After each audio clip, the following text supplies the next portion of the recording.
अगर मैं आपसे ये कहूँ कि 24 आवर्स, हाँ जी, 24 घंटे कोई आपको देख रहा है, तो क्या आप कंफर्टेबल हो? अगर आपका जवाब हाँ है तो इसका मतलब कि आप अपनी ज़िंदगी बिल्कुल सही तरीके से जी रहे हो। लेकिन अगर आपका जवाब पता नहीं या फिर नहीं है तो इसका मतलब आज की ये वीडियो आपके लिए है।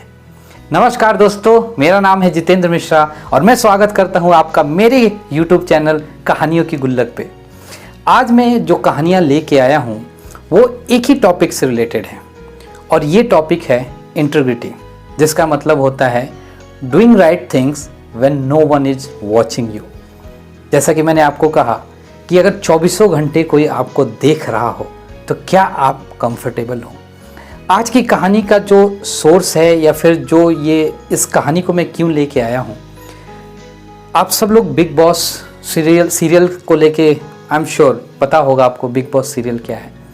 जब मैं देख रहा था तो एक थॉट मेरे दिमाग में आया कि बिग बॉस में क्या होता है कि लोग जो भी कर रहे होते, जो भी कह रहे होते हैं, उनके सारे एक्शंस, उनके सारे टॉक, सब कुछ रिकॉर्ड हो रहा होता है और कोई ना कोई उसे देख रहा होता है। सो एक बहुत ही डिफ़िकल्ट सिचुएशन होता है अगर आप अपनी लाइफ में इंटीग्रिटी फॉलो नहीं करते हैं। तो इसलिए मैंने सोचा क्यों ना इस टॉपिक पे कुछ वीडियो बनाया जाए।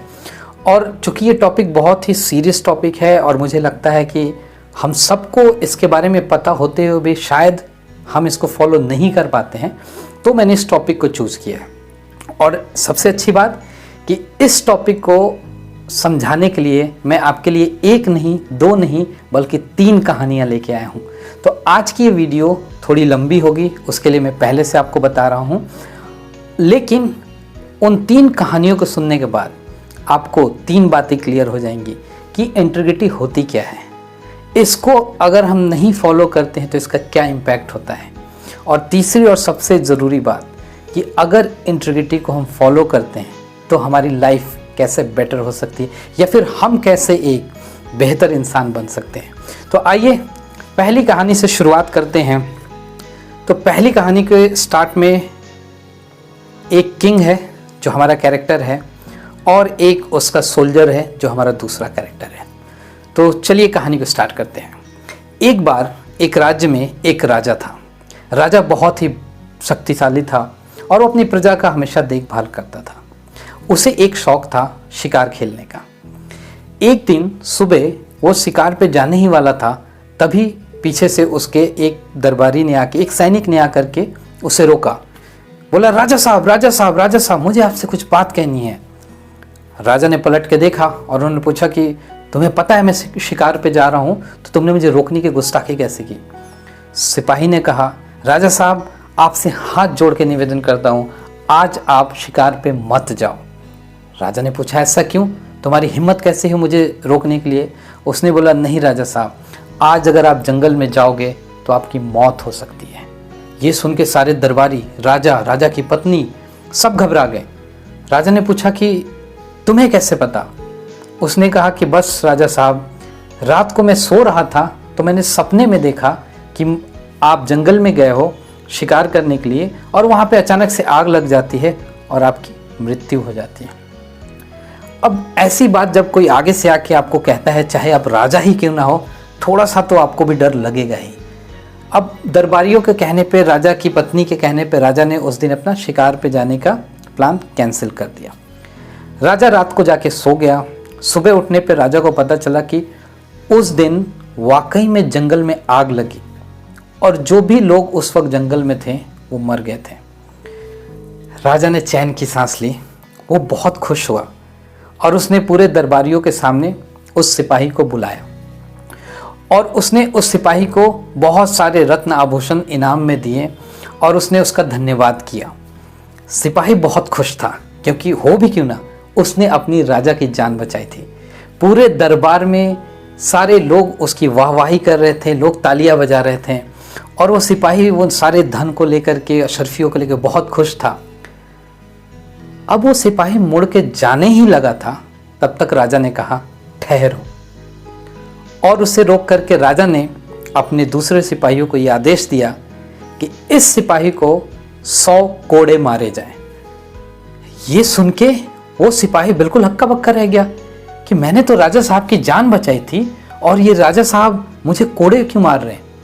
पूरे दरबारी भी परेशान हो गए, सब सोचने लगे राजा को अचानक ऐसा क्या हुआ। वो सिपाही जाके राजा के पैरों में गिर गया। उसने बोला, राजा साहब मैंने आपकी जान बचाई है और आपने मुझे अभी बहुत सारे पुरस्कार दिए हैं, फिर ये 100 कोड़े, ऐसा मैंने क्या कर दिया।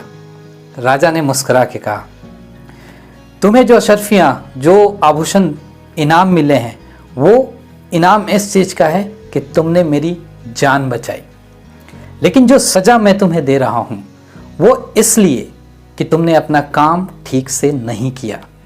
तुम मेरे अंगरक्षक हो, तुम मेरे सिपाही हो और तुम्हारा काम है रात को जगना ताकि मैं आराम से सो सकूं। लेकिन चूंकि कल रात अपने काम के टाइम पे तुमने लापरवाही दिखाई, तुमने सही काम नहीं किया, तुम सो गए। हालांकि उस वक्त वहां देखने वाला कोई नहीं था, लेकिन तुम सो गए और तुम्हारे सोने की वजह से तुम्हें सपना आया और उस सपने में तुमने देखा कि जंगल में आग लगी और मैं मर सकता हूं।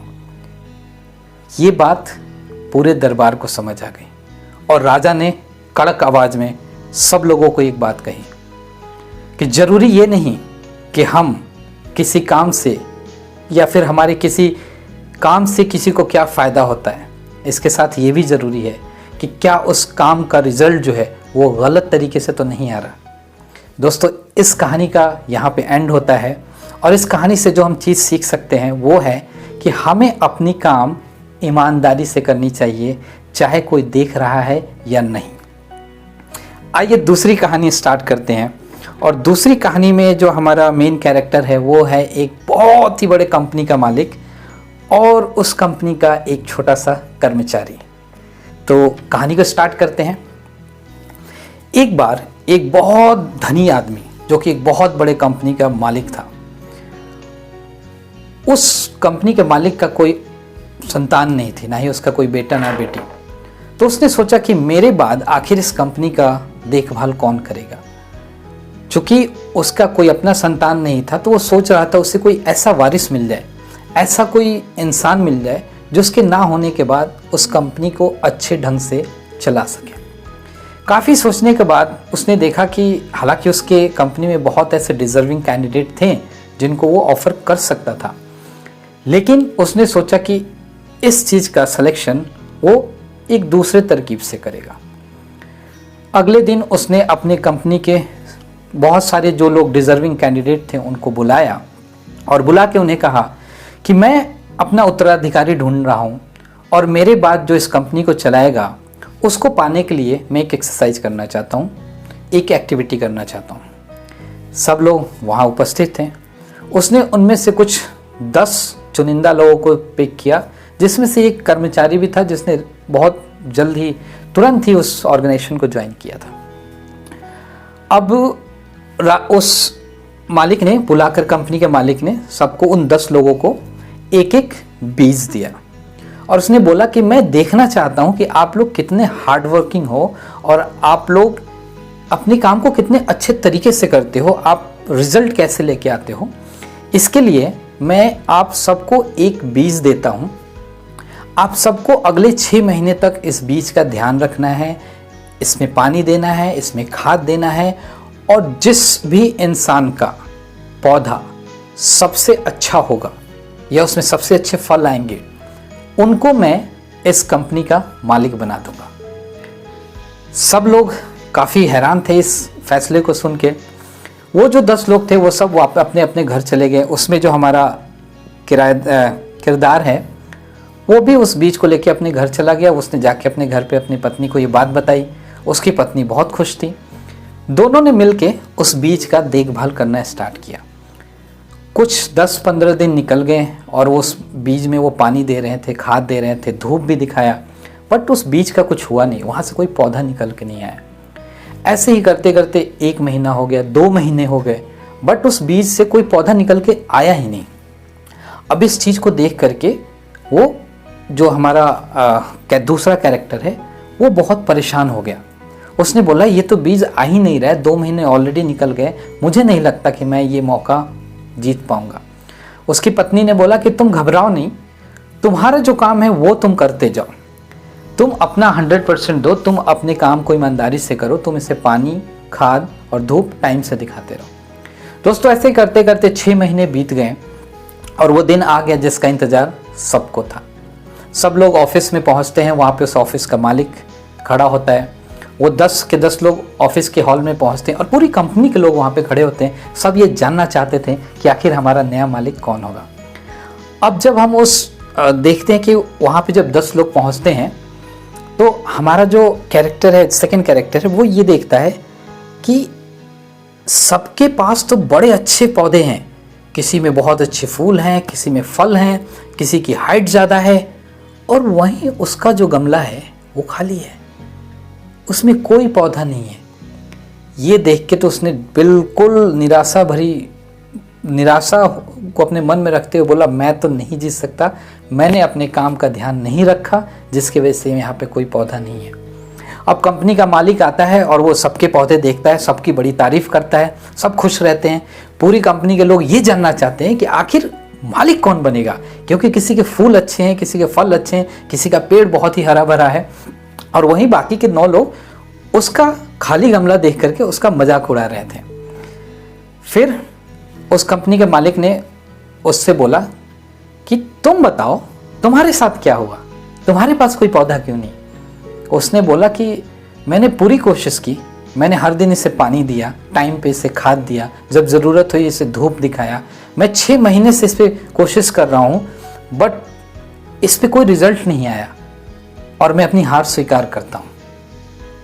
इसके बाद कंपनी के मालिक ने सबको बुला के एक साथ कहा, दोस्तों तुम्हें तुम्हारे कंपनी का नया मालिक मिल चुका है।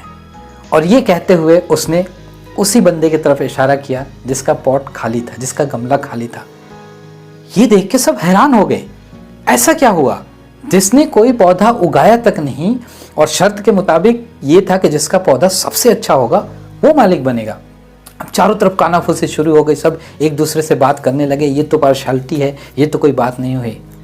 फिर सबको शांत कराते हुए उस कंपनी के मालिक ने कहा कि जब वो पौधा, जो बीज मैंने तुम सबको दिया था, वो बीज उबला हुआ था, वो एक डेड बीज था, उससे तो पौधा हो ही नहीं सकता था। फिर तुम सबके गमले में ये पेड़ कहां से आए, किसी के फूल कहां से आए, किसी के फल कहां से आए। दोस्तों ये बात सबको समझ आ गई, और अब मैं इस कहानी का जो सीख है आपको बताता हूं। उस कंपनी के मालिक ने जो एक क्राइटेरिया रखा था अपने नए मालिक को ढूंढने के लिए, उस कंपनी के नए मालिक के लिए, वो था इंटीग्रिटी, ईमानदारी। Remember doing right things when no one is watching you. और उस बंदे ने अपने काम को ईमानदारी से किया। हालांकि उसके जो बाकी के साथी थे, उन्होंने जब देखा कि बीज से कोई पौधा नहीं आ रहा है, उन्होंने मार्केट में जाकर के नए बीज लिए और उनको उगाया, उनसे पेड़ बनाए, फूल निकाले, फल निकाले और उसे लेके आ गए। मतलब कि उन्होंने रिजल्ट पाने के लिए गलत तरीका अपनाया, उन्होंने गलत रास्ता चूज किया, और रिजल्ट क्या हुआ कि लास्ट में एक तो उनकी बेइज्जती हुई और वो लोग हार भी गए। लेकिन वहीं हमारा जो दूसरा कैरेक्टर है, जिसने पूरी ईमानदारी से अपना काम किया, इंटीग्रिटी के साथ काम किया, एंड में वो विजेता बना। सो दोस्तों एक बार फिर से रिमाइंड करना चाहता हूँ, इंटीग्रिटी का मतलब होता है doing right things when no one is watching. और इस कहानी में भी जब उस बंदे को कोई देख नहीं रहा था, फिर भी उसने सही काम किया। आइए अब हम तीसरी कहानी को स्टार्ट करते हैं। और इस तीसरी कहानी में भी हमारे 2 मेन कैरेक्टर हैं। एक कैरेक्टर है एक बहुत ही धनी व्यापारी, और दूसरा कैरेक्टर है एक ऊंट का व्यापारी, विक्रेता। यस, ऊंट का विक्रेता। तो एक बार एक धनी सेठ एक ऊंट के मेले में जाता है। वहाँ जा कर के वो एक अच्छा ऊंट ढूंढ रहा होता है, उसे ऊंट चाहिए होता है। ऐसे ही करते करते वो एक दुकान पे जाता है जहाँ पे ऊंट के मालिक के पास काफ़ी अच्छे अच्छे ऊंट होते हैं। वो अपनी रिक्वायरमेंट उनको बताता है, उसके अकॉर्डिंग, रिक्वायरमेंट के अकॉर्डिंग वो उसे ऊंट दिखाते हैं और उस व्यापारी को ऊंट पसंद आ जाता है। अब तोल मोल होने के बाद फाइनल जो भी प्राइस होता है वो प्राइस मनी दे करके वो ऊंट को लेकर के व्यापारी अपने एक दास के साथ या एक नौकर के साथ वापस आ रहा होता है। रास्ते में वो कहीं रुकते हैं और फिर पानी पीने के लिए रुकते हैं। तभी ऊँट जो होता है वो ऐसे ऐसे हिलता है और उसके पीठ पे जो भी चीज़ें रखी हो तो नीचे गिर जाते हैं। अब जब वो नीचे गिरते हैं तो उनमें एक छोटी सी पोटली होती है जिसपे उस व्यापारी के नौकर की नज़र पड़ती है। अब उस पोटली को जब वो व्यापारी का नौकर उठाता है और उसको खोलता है, वो देखता है उसमें बहुत सी सारे हीरे हैं, बहुत ही कीमती हीरे। उन हीरो को लेके वो भागता भागता जाता है अपने मालिक को, कहते हैं मालिक ये देखो, इस ऊँट को खरीदने से हमें कितना फ़ायदा हुआ, इस ऊँट के साथ ये कीमती हीरे भी हमें मिले हैं। अब ये बात देख करके वो व्यापारी कहता है कि ये हीरे तो हमारे नहीं हैं, हमें इन हीरो को ऊँट के व्यापारी को वापस करना चाहिए। नौकर कहता है अरे मालिक क्या बात करते हो, भगवान ने हमें ये मौका दिया है, हम इतना अमीर हो सकते हैं और हमने ऊँट खरीदा है पैसे देके, हमने कोई चोरी नहीं की, हमने कोई उसकी जानबूझ के उठा कर नहीं लेके गए। बट व्यापारी जो है वो अपने नौकर को समझाता है और वो कहता है कि नहीं, हमें ये हीरे वापस करने चाहिए। और वो वापस जाते हैं और जा कर के ऊँट के व्यापारी को कहते हैं कि भाई साहब आपने जो ऊँट हमें दिया था उसके पीठ पे जो पैकेट है उसमें ये कुछ हीरे थे जो एक पोटली के अंदर थे।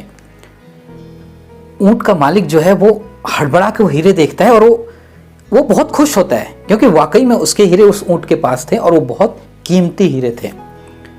उन हीरो को देख करके उसकी खुशी का ठिकाना नहीं रहता और वो फिर खुश होकर के ऊँट के जो वो व्यापारी होता है उसको कहता है कि मैं आपकी ईमानदारी से बहुत खुश हुआ हूँ और इसके वजह से मैं आपको ये ऑफ़र देता हूँ कि इन हीरो में से आप कोई भी एक हीरा ले लो इनाम के तौर पे।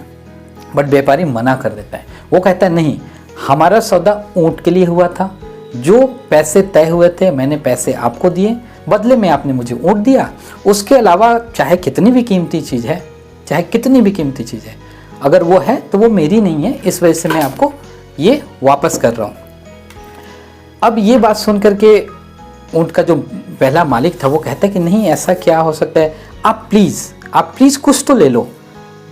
फिर वो जो व्यापारी होता है वो कहता है एक्चुअली जब मैं ये सर्फियाँ आपके पास ला रहा था, ये हीरे आपके पास ला रहा था, मैंने पहले ही दो सबसे कीमती हीरे, जो दो सबसे कीमती मूल्यवान चीज़ें थी, वो अपने पास रख ली।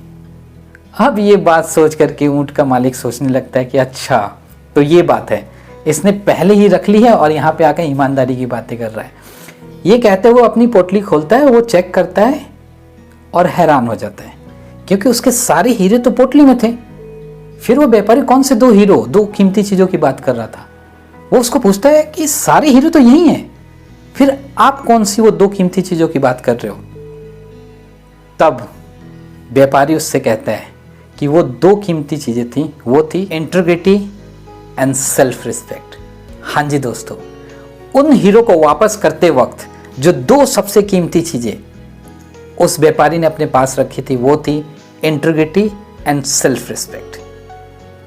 दोस्तों ये कहानी यहाँ पे ख़त्म होती है। अब मैं दोबारा से अपनी तीनों कहानियों का जो सार है, इन तीनों कहानियों के बेस पे जो मैं आपको एक लेसन बताना चाहता हूँ या समझाना चाहता हूँ वो यही है कि जब हमें कोई नहीं देख रहा होता है तो अगर हम सही काम करते हैं तभी हम सच्चे इंसान हैं, क्योंकि जब सब देख रहे हैं तो सब अच्छे होते हैं। लेकिन जहाँ आपको कोई नहीं देख रहा है और आपके पास मौका है कुछ गलत करने का, फिर भी आप सही रास्ता चुनते हो, तब आप सच्चे इंसान बनते हो। और अगर आप सच्चे इंसान हो, आप इंटीग्रिटी को फॉलो करते हो, तो कोई फ़र्क नहीं पड़ता कि चाहे 24 घंटे कोई आपको देख रहा है या सुन रहा है। अगर आप सच्चे हो तो आपको घबराने की ज़रूरत नहीं है। और यही चीज़ हम बिग बॉस में देखते भी हैं। जो भी कैंडिडेट सच्चे होते हैं, जिनको पूरी दुनिया देख रही होती है, कहीं ना कहीं वो एंड में आके एक ऐसी पर्सनालिटी बन के सामने आते हैं जिसे पूरी दुनिया पसंद करती है, उन्हें वोट देती है और जिताती भी है। अब इस वीडियो का आखिरी पार्ट, जहाँ पे मैं अपने बारे में बताना चाहता हूँ कि दोस्तों सच बताऊँ तो जब तक मुझे इस बात का पता नहीं था इंटीग्रिटी, तो कहीं ना कहीं मैं भी इस चीज़ को 100% फॉलो नहीं करता था। हमें से बहुत से लोग नहीं करते हैं क्योंकि हमें पता नहीं होता है। और देखो ये चीज़ सच है कि जब हमें पता है कि कोई हमें देख रहा है या पकड़े जाने का डर हो तो हम सब ईमानदार होते हैं। लेकिन जहाँ हमें पता है कि चीज़ें ईजिली हो सकती हैं और छोटा मोटा कुछ गलत किया जा सकता है, हम करते हैं। एग्जाम्पल के तौर पर ले लो कि आपने कुछ खरीद के बाहर से खाया और उस पैकेट को खाने के बाद कूड़ेदान में ना फेंक करके सड़क पे फेंक दिया। आप रास्ते पे चल रहे हो और अचानक से आपने स्प्लिट कर दिया, या फिर आप कहीं गए हो और आपको वहाँ पे कोई देख नहीं रहा है तो आपने कोई भी छोटी मोटी गलती कर दी। तो ये हम कर देते हैं, ऐसा होता है। लेकिन इस चीज़ को समझने के बाद मैं भी कोशिश कर रहा हूँ कि मैं खुद को इम्प्रूव करूँ, और मैं ये तो नहीं कह सकता कि मैं एकदम से सारी चीज़ें करना बंद कर दूंगा, बट हाँ, मैं ये प्रैक्टिस डेवलप कर रहा हूँ जिससे कि मैं इंटीग्रिटी को 100% फॉलो कर सकूँ। और जिस दिन मैंने ये चीज़ 100% करना शुरू कर दिया, मुझे पता है कि चाहे कैमरे 24 घंटे लगे हों, कोई मेरी बात को सुन रहा हो या रिकॉर्ड कर रहा हो, मुझे उससे कोई फ़र्क नहीं पड़ता। दोस्तों, इसके साथ अब इस वीडियो को मैं ख़त्म करता हूँ। आशा करता हूँ आपको मेरी आज की ये 3 स्टोरी इस स्पेसिफिक टॉपिक पे पसंद आई हो। वीडियो थोड़ी लंबी है, अगर अभी तक आप इस वीडियो को देख रहे हो तो मैं आपको तहे दिल से धन्यवाद कहना चाहता हूँ। फिर से आपके सामने आऊँगा नई स्टोरी के साथ। तब तक के लिए अगर आपको मेरा वीडियो अच्छा लगा, प्लीज़ लाइक कीजिए, सब्सक्राइब कीजिए एंड कमेंट बॉक्स में बताइए कि मैं अपने वीडियोस को और कैसे इंप्रूव कर सकता हूँ। तब तक के लिए अपना ध्यान रखें, अपने घर वालों का ध्यान रखें। नमस्कार।